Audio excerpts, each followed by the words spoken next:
अरे भैया नहीं, इस महीने खर्चे थोड़े ज़्यादा बढ़ गए, नए स्टाफ भी आए हैं ना।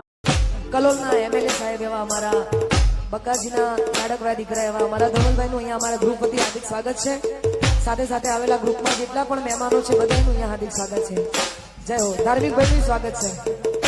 જય હો, જય હો, જય હો.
છે યાદ જ્યારે તારી આંખ ભીરાઈ જાય મારી આવે છે યાદ જ્યારે તારી આંખ ભીરાઈ જાય મારી ઉદર લાયક પલ રોકાતું નથી તારા વિના એક પલ જીવાતું નથી બસ તમારા વિના દેવાતું નથી અહીંયા ખાસ અમારા સુનિલભાઈના આમંત્રણને માન આપીને અમારે કાજલબેન ડોડિયા પણ અહીંયા પધાર્યા છે આપણે એમને પણ હોબળવાના છે મેં પહેલા પણ કહ્યું ને આજે પણ અભી હાલ બી કહું છું કે અહીંયા કોઈ કલાકાર તરીકે નહીં આજે ઘરનો પ્રસંગ છે અમારા હેલેલી બાબરી નિમિત્તે બધાએ આમંત્રણને માન આપીને આવ્યા છે થોડું ઘણું ને વધારે બધાને આપણે હોબળવાના છે જય હો જય શિકોતર